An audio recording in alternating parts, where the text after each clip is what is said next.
Hello जी, हिमाचल दर्पण से कुसुम लता, सबको मेरा प्यार भरा नमस्कार।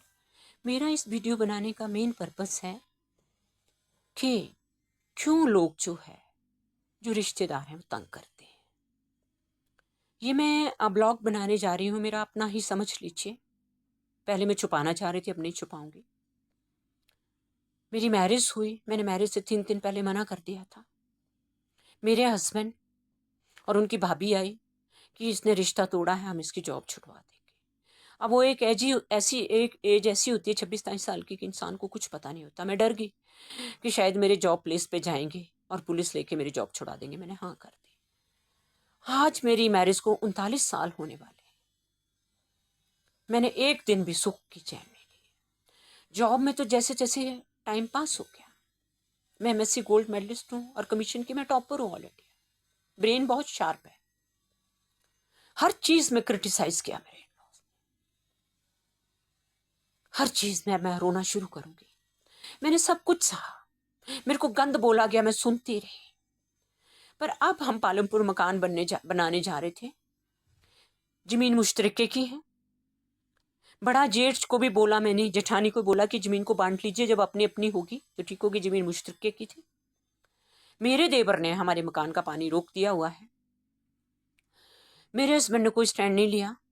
मैं एसडीएम ऑफिस में गई, एसडीएम ने जो है उसको मार्क किया कमिश्नर को। कमिश्नर ने जेई भेजा, जेई ने बोला कि ऑब्वियसली मकान को कभी ना कभी डैमेज करेगा। ठीक है। एसडीएम से रिपोर्ट, सॉरी, कमेटी से रिपोर्ट चली गई एसडीएम कोर्ट में। मेरे को फ़ोन आया। तो मैं लकीली 1 साल से मेरी मेरी बाजू ठीक नहीं हो रही है, मैं सफ़र नहीं कर सकती बस में। तो अब मैंने अपने हस्बैंड को बोला। मेरे हस्बैंड जो हैं वो रिटायर्ड आईसीआर डायरेक्टर है। ठीक है। मेरे ब्रदर एरोड्रम ऑफिसर हैं। वो बोलते मैं भाई को नहीं बोलूंगा, मेरी माँ बोल के, क्योंकि भाइयों ने मिलके रहना है।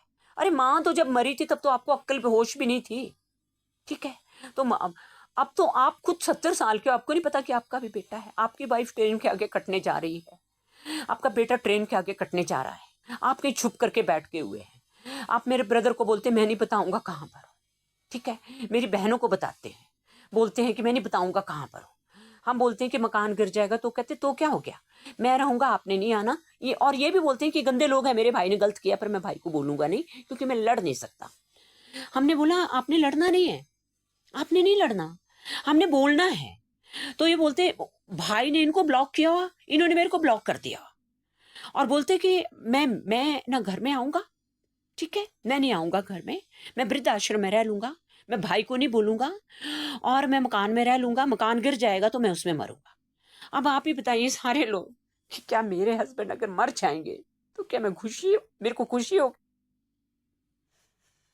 मैं अभी फिर गई थी बेटे को लेकर के। अगेन मैंने वो प्रोसीजर ऑप्ट किया। एसडीएम कोर्ट वालों ने पुलिस वालों को भेजा। मेरी देवरानी ने बोला कि मेरा हस्बैंड नहीं, वो तो मथुरा गया हुआ, उसको अंदर छुपा दिया, अंदर छुपा दिया। मेरे को उस टाइम ध्यान नहीं आया कि मैं पुलिस वालों को बोलती कि तलाशी लो। शाम को वो दिख गया और उसने एक बात और बोली कि ये दीवार जो वो भाई जी ने दिलवाई हुई, भाई जी हमारे घर आते हैं, खाना खाते हैं, चाय पीते हैं। मैंने इमीडिएट पुलिस वालों के सामने अपने हस्बैंड को फ़ोन मिलाया कि देखिए सच्चाई क्या है। तो मेरे हस्बैंड ने बोला कि मेरा तो उन्होंने फ़ोन ब्लॉक किया और मैं इनसे बात नहीं करना चाहता। ठीक है। तो अब मकान मेरा गिर जाएगा। और मेरे हस्बैंड बोलते मैं लड़ नहीं सकता। तो मैं उनसे पूछना चाहूंगी कि अगर आप लड़ नहीं सकते तो आपने मैरिज क्यों की। 39 साल जो है वो मेरे को तिल तिल करके मारा है। मेरे को गंद बोला गया है। मेरे फादर तक को इतना बोला गया है कि ये गरीब लोग हैं, दहेज नहीं दे सकते थे। मैं बोलती हूँ उस टाइम 1970-80 की मैं एमएससी हूं। मेरे को बाप ने एमएससी कराई, भाई ने करवाई। मेरी छोटी बहन को एमए हिंदी लिटरेचर करवाया। मेरी छोटी बहन एमपीडब्ल्यू है। उस बाप से ज्यादा अमीर कौन होगा इस दुनिया में। दहेज तुम खुद नहीं लेते, फिर तुम बोलते हैं कि इनके माँ बाप गरीब हैं। ये मेरी जेठानी ने बोले थे शब्द।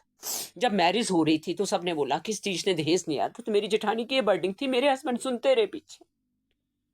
मेरे साथ बहुत कुछ हुआ है। मैंने देवर की मैरिज की है। मैं तो यहां रहती हूँ, मेरी उनसे क्या दुश्मनी है। मेरे बच्चे को मारने पड़े, मेरा देवर मेरे को मारने पड़ा। तो मैं तो ये बोलूंगी कि जिनके आदमी कुछ नहीं बोलते उनके ऊपर सारे ही मारते भी हैं, हाथ भी उठाते हैं। और मैं हाँ ये बोलना चाहूंगी कि अन्याय करना, अन्याय सहना, अन्याय देखना तीनों ही पाप है। थैंक यू जी। पता नहीं कितनी रोऊंगी, प्लीज कमेंट्स जरूर देना।